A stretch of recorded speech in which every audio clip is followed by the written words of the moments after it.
Oh man, Stephen A. Smith and Jason Whitlock. They at it again.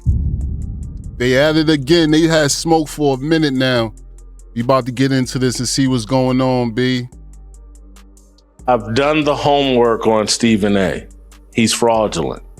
He's lying about his college basketball career. He's admitted he's lying about his college basketball career. If I sat in the media space for 20 years telling everybody, I played for Big House Games and I got a full ride scholarship after knocking down 17 straight three-pointers in a scrimmage on a Sunday when they played a game on Saturday and they hosted a scrimmage on Sunday and I knocked down 17 straight three-pointers and they gave me a scholarship on the spot. Anybody familiar with HBCUs? Anybody familiar with Winston-Salem State and how little money Winston-Salem State has and had back then? They're not giving out scholarships on the spot to anybody. It's all a lie. Welcome to the latest edition of Straight Shooter with yours truly. In case you didn't know, that wasn't Norbit. That was Jason Whitlock. You know the difference. You know who Norbit is, right? Even though they look alike, that wasn't him. That was Jason Whitlock.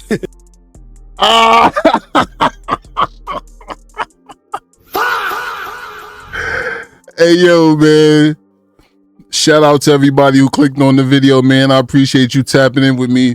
Yo, Stephen A. Smith and Jason Whitlock, they've been going back and forth for some years now. You know what I'm saying? At one point in time, Stephen A. went nuclear on Jason Whitlock. You know what I'm saying? Called him a fat son of a you know what. He went crazy on him. You feel me? So I just pulled up on this little clip here with Stephen A. Obviously, they back at it like Craftmatics. You know what I'm saying? So we gonna see what's going on, man. Y'all hit that like button for me if you don't mind, man. Let's do it. You know, it's so interesting. A lot of times, you know, a lot of people looking at me and say, Stephen A., you said you wasn't gonna clap back. You wasn't gonna say anything. You said when you went off on Jason Whitlock, over a year ago that you wasn't gonna say much about it. But here you are, Stephen A. Again, I will remind you, ladies and gentlemen, that I have been being attacked by this man for over a decade. And the two times that I have spoken about him are the only two times that anybody has ever heard me say anything about him. But it does get to a point where you feel compelled to speak up, because as I watched his interview with Cam Newton on Cam Newton's show, 4th and 1, what y'all are missing, whether it's Emmanuel Acho or it's Marcellus Wiley or others who I will get to in just a second, certainly Cam Newton, what you're missing is that a lot of people are looking at it and acting like this is about the business. Now, this is personal. This is personal. Now, I'm not as personal as other people would be, because let me assure you, and if you know anything about Jason Whitlock's background, you would understand. There's a reason you see his fat ass sitting in some cubicle somewhere, scared to come out in public. I noticed that, man. Jason Whitlock, he ain't really been on too many platforms and really been able to. He not a public figure like that, to be honest.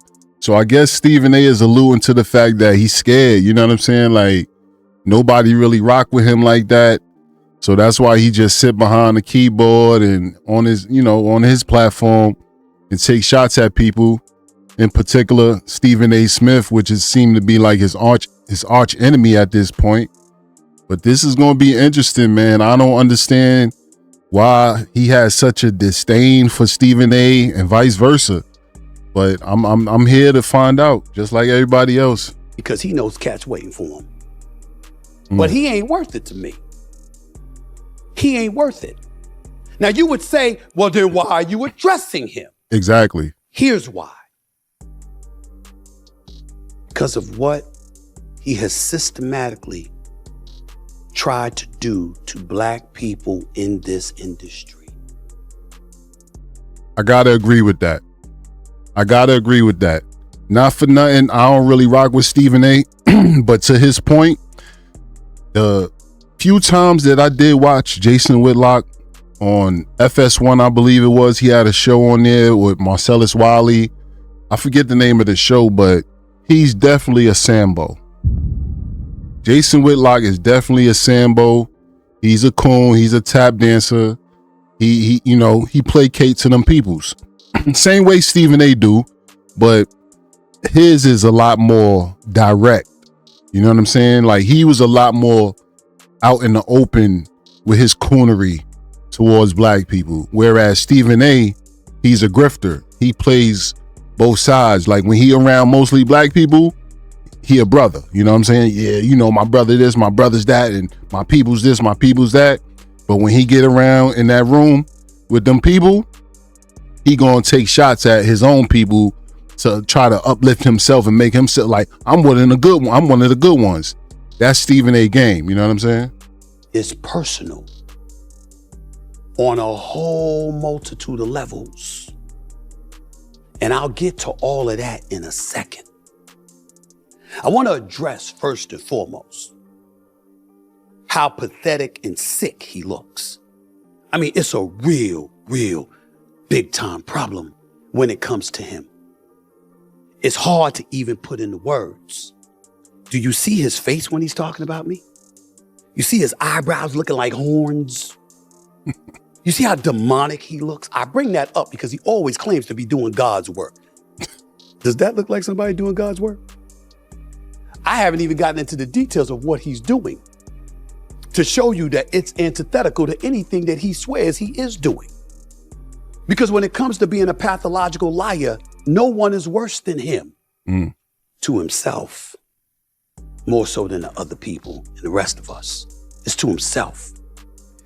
But just for entertainment purposes, let me go back to what he was saying about my basketball career. Ladies and gentlemen, how many times have I said I tried? Somebody stood up there and said, he played in Winston-Salem. I said, I tried to. I ain't going front. I got to give Stephen A that, man.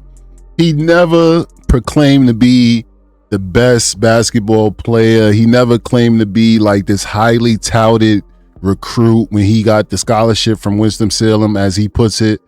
I'm not familiar with the details of how he got his scholarship. All I know is what he has shared with us, how that happened.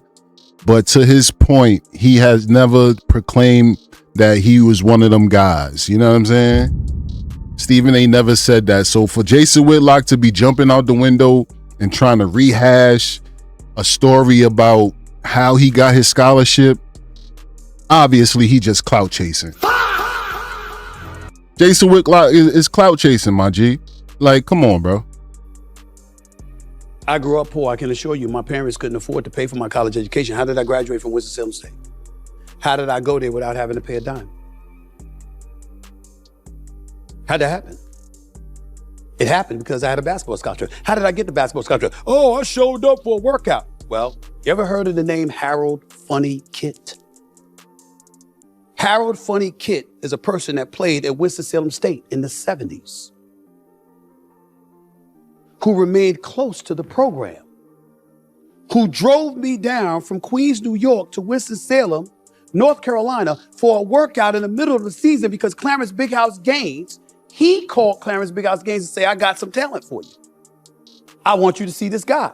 Clarence Big House Gaines saw me, sat up there, put me out on the court with cats like Charlie Spell and others and said, get on the court and show me what you got. And I kept passing the ball. He called the timeout. He said, wait a minute.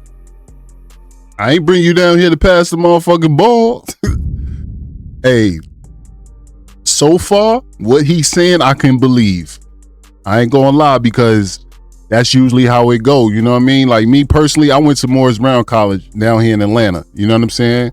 And I had the opportunity to make the team, and I played against a lot of the players that was already on the team. You know what I'm saying? But I played against them during like intramurals. We had intramurals, and I would go out there and do my thing. And the coach saw me, and the players liked me, and he was like, "Yo, listen, you know what I'm saying? If you want to play with us, you know what I'm saying? We might be able to do something for you in the spring." I went to school, got to school in the fall, started doing my little 1-2 or whatever in the gym.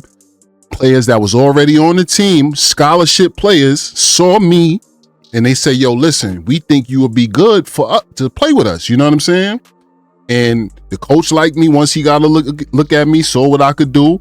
But unfortunately, when spring came around, I wasn't eligible because I didn't go through the clearinghouse when I was a senior in high school. When you're a senior in high school, you got to go through something called a clearinghouse. When you take your SATs and they ask you, you got to check off a certain box so you can be eligible to play sports as a freshman.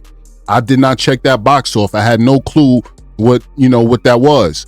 So as a result, when spring came around and he ran my name and through the system and all that, whatever, I wasn't eligible because of the clearinghouse, but I was eligible based off of my talent and what they saw in me. You know what I'm saying?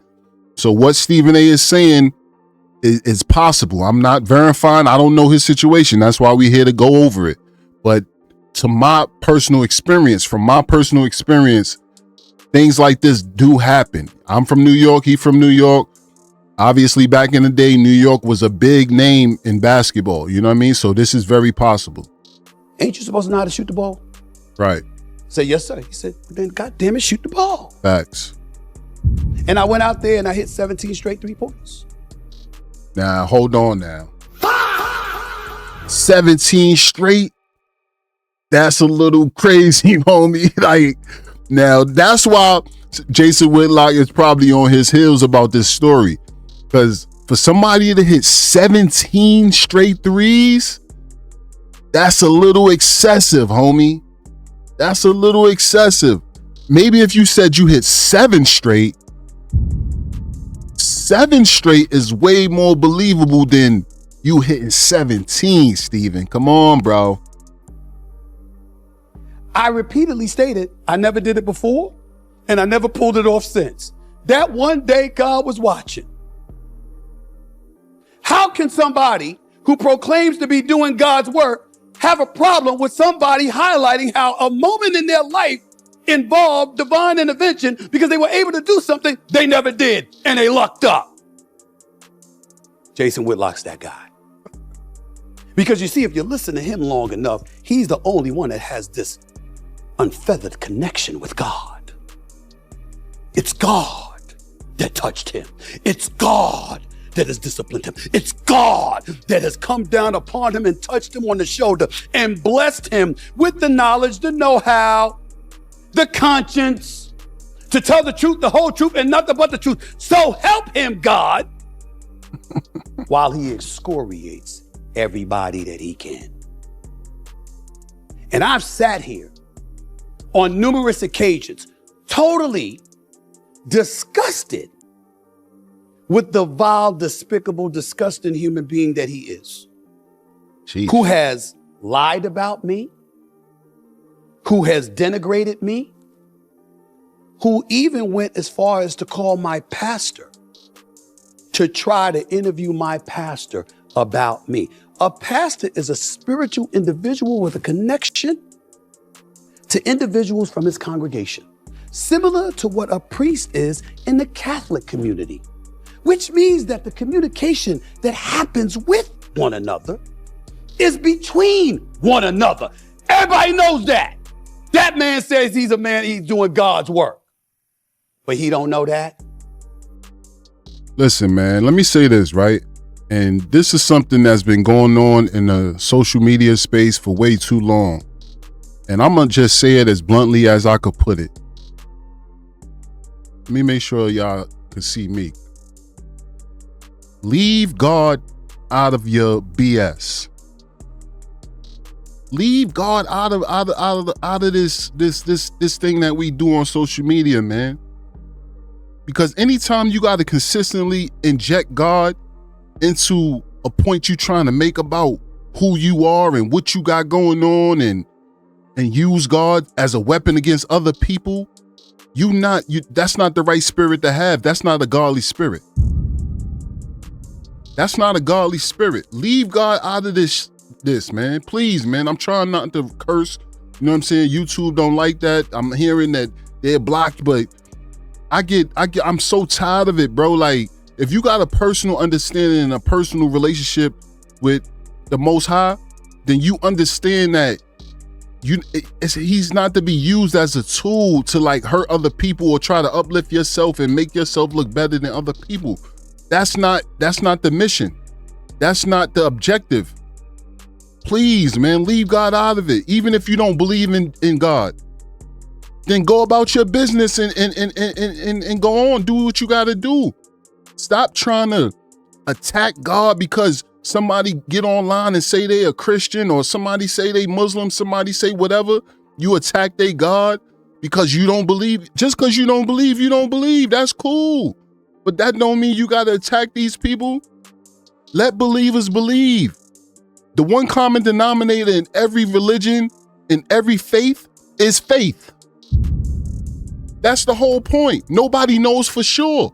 So when you start injecting theology and logical thinking and all, you can't. That doesn't apply to something that's based on faith. Think about it. How does that apply? It doesn't apply, B. Like, stop it. Tired of it. Of course he knows that. He doesn't care. He doesn't care, ladies and gentlemen, because he never has. Have you seen the things religiously associated with Jason Whitlock? He's on Blaze Media. Maybe I should, because I do know a few people. Isn't Glenn Beck running Blaze Media? Maybe I should give him a call and remind him of the things that Jason Whitlock has done. Maybe I should point to some of the demonic, evil, vicious stuff that he has done to me, Chris Broussard, Scoop Jackson, Jamel Hill, Michael Smith. List goes on and on. Maybe I should tell the people that he works with how people at PTI, pardon the interruption, when he used to sub there, they looked at him and they said, "What's wrong with you? Why are you doing these kind of things to people all the time?" He said, "You don't know? The money." All right now, Steven. All right now. Must be the money. That's one of your key talking points every time somebody talk to you about your beliefs and your aspirations, especially lately as far as politics. Yeah, I might be interested in running for political office, in specific the presidency, but if it mess up my money, I ain't trying to do it. That's what you be saying. So now you going to try to single this man out for doing things just for the money? But he shows up on Cam Newton's podcast and says he don't care about the money. Really? You sure about that? These guys is all one and the same. These guys is all one and the same. This is interesting. This is interesting. You want to hang your hat on that? Because I know otherwise. So I could sit here and go off all day, every day, about the disgusting speck of a human being that he is, the piece of shit that he is. But then I said, what am I doing? What am I doing? Why am I mad at him? Ladies and gentlemen, I dropped the ball. You know, I got up because I wanted to sit in front of the camera and I wanted to make sure he looked at a suit he never has a snowball's chance in wearing. You know, you're somebody that was critical of Cam Newton, along with numerous other people in the past. You were talking about how they dressed and how they looked and all of this other stuff. And I'm sitting there thinking about the cruelty that you exercise when you talk about so many people. And for some reason, it escaped me what the real problem is until I saw you on Cam Newton. Before, I just thought you were evil, bro. I just thought you were evil. Jason Whitlock, I wouldn't say he's evil. People like Jason Whitlock, they're insecure. If I'm not mistaken, I'm pretty sure that's where Stephen A is headed with his response to Jason Whitlock. Overweight, pretty much obese individuals like Jason Whitlock, most of the time, oftentimes, are very insecure with themselves. So what does insecure people do? They project. They project their insecurities off on others by attacking them, trying to nitpick and identify things about them that may not be up to par in their opinion, but it's all a projection based on how they truly feel about themselves. You understand? But you're jealous. Because you see, the career that you say that I have that's fraudulent, no wonder you keep going back to shit from 40 years ago when I was playing basketball in high school and I tried to play in college. I've been the first to tell anybody, please, I couldn't shine these players' shoes. How does it feel to know, Jason, that you're still not better than me? You have never heard me say what I'm about to say about anybody in this business, because I don't talk about my colleagues and my contemporaries that way. I want everybody to get this, but I have whipped your ass. You're a columnist, I'm a columnist.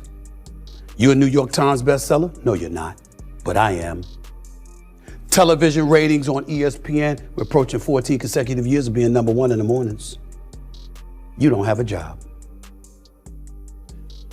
Fox don't want you. ESPN don't want you. None of that networks, ABC, CBS, NBC, Fox, they don't want you. And what nobody has echoed or has come close to echoing other than Emmanuel Acho, who deserves all the credit in the world for bringing this up, is how you lean on Christianity.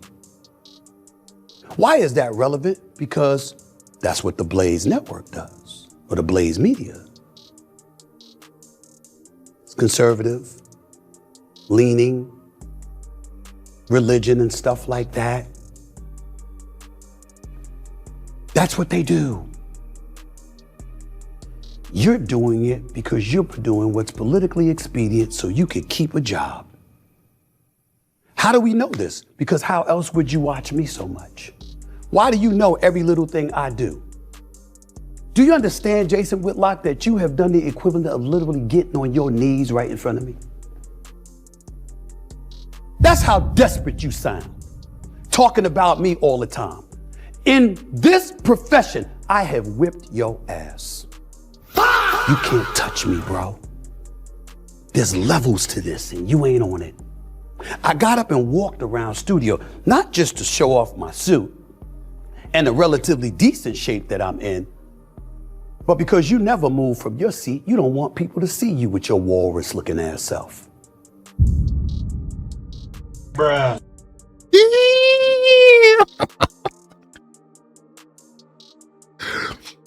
Hey, yo, Stephen A is, he flaming Jason Whitlock right now, B. I ain't gonna lie. And to his point, everything he said is a fact, though. Like, you could like Stephen A or not like him. I'm not a fan of his, but I respect his grind. I respect his work ethic. That's one thing I can say about Stephen A. Smith. He is one of the hardest working men in sports entertainment, right? Like, ever since the early 2000s when I caught wind of him on ESPN, he ain't stopped since then, bro. We could take our shots at him. I definitely do, as far as being a grifter. There's certain things I don't like about him. But when it comes down to his work ethic and his accomplishments, I cannot take nothing away from this man. Nobody can. You understand? We could point out how he got there and this, that, and the third, and the things that he's done, you know, the comments he's made about certain people to placate and pander to, you know, his bosses, as he say. You know, every day I wake up, I want to, you know, figure out how I could make my bosses more money so I could get some. I was not a fan of that comment. You know what I'm saying? That comment came off very Sambo-ish. You know what I'm saying? Like very Django-ish. Like, I ain't gonna front, but when it come down to his success, the level of success he's reached, Jason Whitlock cannot hold a candle to this man. That's a fact. All you do is pop shit and talk about people. You stopped covering sports a long time ago. You just talk about people who cover it. Because it ensures that you don't have to go to games, you don't have to communicate with people, and you don't have to be confronted by the people that you mess with outside of this business. You tell them how you slide a tape recorder under Allen Iverson's hotel door when you try to listen to this conversation. You tell them that?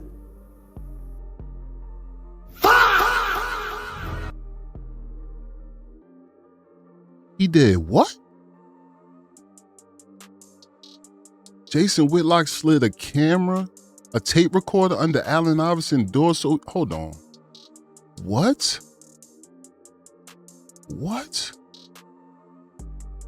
We need to rewind that, y'all. Hold on. What? Just talk about people who cover it.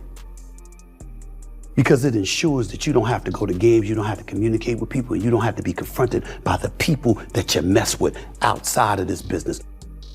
You tell them how you slide a tape recorder under Allen Iverson's hotel door when you try to listen to this conversation. You tell them that?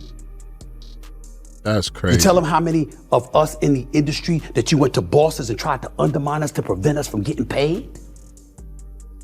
You talk about how many careers you've tried to squash? No, you don't talk about that. You say, I'm doing God's work. I don't care what people think. It's about me and him.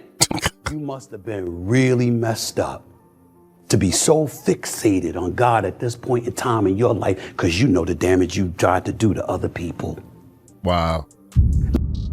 And God don't have nothing to do with his actions, man. People use God as a scapegoat, as I pointed out earlier, which if it's one thing that bothers me about social media and individuals on social media nowadays, that's the one thing that I just can't stand. Like, I despise that with a passion. God is not in the works of a lot of these people's doings. He's not. But he's an easy scapegoat because all you got to do is say God and Jesus and Christianity and I'm a Christian or I'm a this or I'm a that. And you think that'll give you some leeway with your bullshit. But that shit is disgusting, homie. Let me go through some of the headlines just for our edification. Is this God's work? How Jason Whitlock is poisoning ESPN's Black Grantland. That's from an article in 2015. I would encourage everybody to go read it. It's on Deadspin. 2 months ago, just after the end of a long weekend, Jason Whitlock convened a morning meeting at the Los Angeles offices of his ESPN-backed Black interest site, The Undefeated, which is slated to go live this summer, 5 days before, to coincide with the NBA All-Star game. The site had introduced itself with a feature story on Charles Barkley and race written by former AP Entertainment editor Jesse Washington. It was the first published proof a year and a half after the site had been announced as a Black-led. I don't know, we gotta figure out what's the rest. Wow. Go read it. That God's work? How about this next headline? Show me the next one. That God's work? Jason Whitlock says Tyree Nichols died because officers were supervised by single Black women. That's what you said. Wow.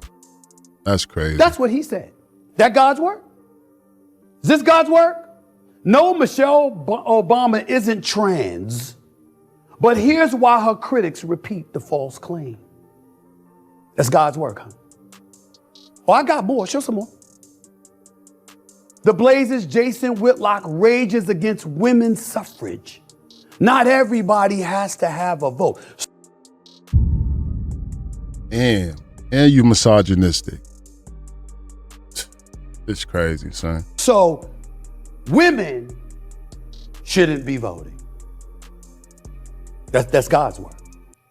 That's God's work, according to Jason Whitlock. Jason Whitlock compares Black Lives Matter and Antifa to the KKK. Yeah. These are all clear-cut signs of somebody who does not like themselves. Jason Whitlock don't like black people. That's a fact. He don't. He one of them ones, man. Raccoonery at its finest. That's God's work. So you went on your knees and prayed for those headlines. That's what you did. Wow. You are pathetic. Attacking Ryan Clark, a brilliant freaking NFL analyst, one of the best in the business, bar none, unquestionable. You attack him. What has he done to you? That's godly? That's acting on behalf of the good Lord? No. That's acting on behalf of somebody evil and disgusting and jealous who systematically goes about the business of trying to diminish and lower black people in our business because they're better than you, and you don't want anybody to see it that way. And if you're not broke, you will be soon. Because chances are you're not hireable. You have no ethics, you have no morals. But most importantly, for the purposes of this conversation, Jason Whitlock, you don't have a career that compares to mine. And there's no denying that. The facts are the facts, the numbers are the numbers. I have never talked about that in any way, shape, form, or fashion about any of my colleagues. I reserve it especially for your evil, despicable, trifling ass. But I'm not mad because I realize why. It's the jealousy. You can't take the fact that I'm better than you. You can't take the fact that I'm more successful than you. You can't take the fact that John Skipper handed you the reins to a website supposedly positioning you to be the black Bill Simmons, and you couldn't hold your own weight. You couldn't even get black people to work for you. Look at this right here.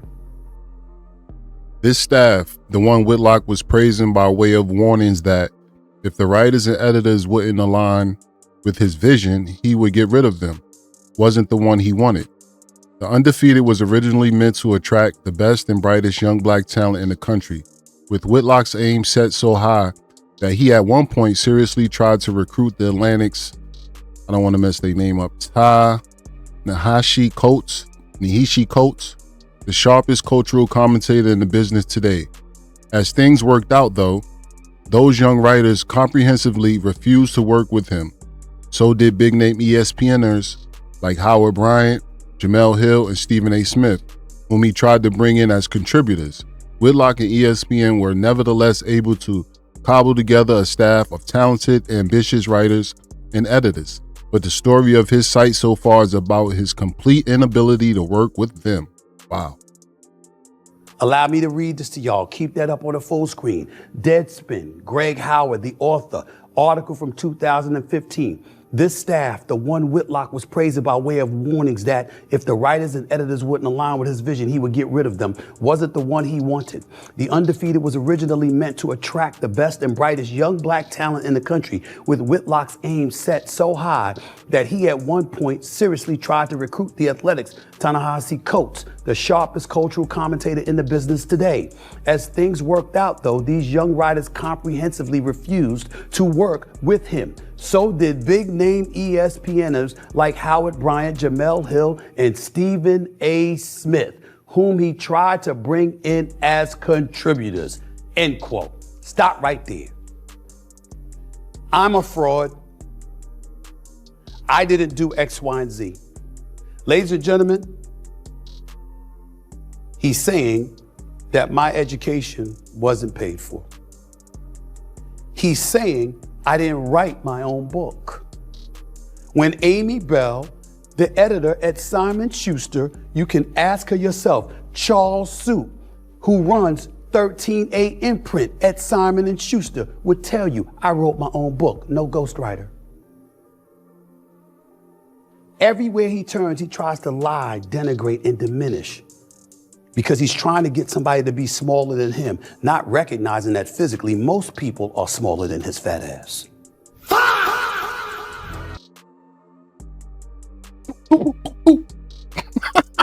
But it's okay. Because again, I understand where it comes from. It's jealousy. And it's the specter of a future where you're completely rendered irrelevant. You're not owning up to the fact that you had your chance in 2015 and you blew it. A year and a half you had to take the website off the ground to get black people to work for you, to build an organization, and you blew it. And it was completely financed by ESPN and you didn't get it done. John Skipper gave you an opportunity. Mr. Ensign Fox gave you an opportunity. Countless people looked out for you and you blew it. Yeah, you were a columnist. Highly respected because of your writing ability and your perspectives, because you do make people think once they're able to get past how evil and vile you are. But in the end, what it comes down to is you're not cutting it. You started a podcast 2 years before me. The day that I started a podcast, you had 322,000 subscribers. You were at 322,000, I was at 0. You haven't even hit 600,000 yet.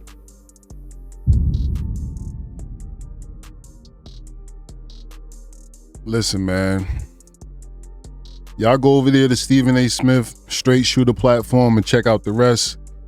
I just wanted to be nosy, see what they had going on, man. This beef it's dated, bro.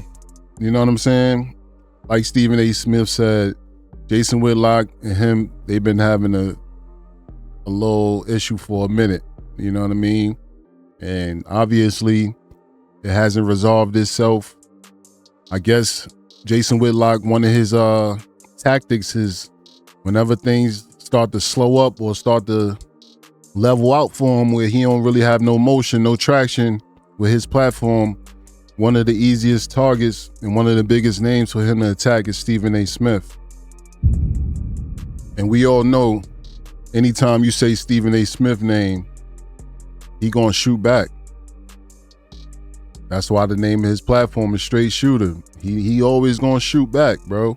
You understand what I'm saying? He's not gonna miss an opportunity to defend himself, and I can't argue with that. Every man has the right to defend himself, regardless of how you feel about him. He always been on top of his game, man. As far as doing what he do, the political aspect, you know, and his political aspirations are up for debate currently. I'm one person who I don't think that's a good space that he needs to be entertaining. You know what I mean? He's not good at that. But that's just my opinion. You know what I mean? Maybe obviously people would disagree with that. If you like Stephen A., you know, you may see him as a well-rounded individual where he could tackle that and he could be successful at it. I don't think that's his lane. I think he just should stick to sports. Even with the sports, I rarely listen to him nowadays. But again, that's not to take away from what he has accomplished on ESPN and in the sports arena, right? So again, man, y'all go over there, check out the rest he had to say about that. I just wanted to chime in, you know what I'm saying, pull up on him, see what he had to say, what's going on with him and Jason Whitlock. But other than that, man, God bless both of them brothers. I mean that from the bottom of my heart, even though, you know, Jason Whitlock, he got a lot of self-reflecting to do. His insecurities are very transparent, right? It's clear as day that he has some issues with himself that he projects on others, and it's not a good look, B. But I'll catch y'all on the next one, man. Please hit that like button if you made it this far. You want to subscribe to the channel to hear more what I got to say about these current topics and things that's going on out here in these streets, mess with me, man. You know what I'm saying? Pull up. Holla at me. One. I came from the bottom, I grew up with roaches and mice. And they threw a party as soon as we turned out the lights. I ain't have a job, but my man had an awesome wife.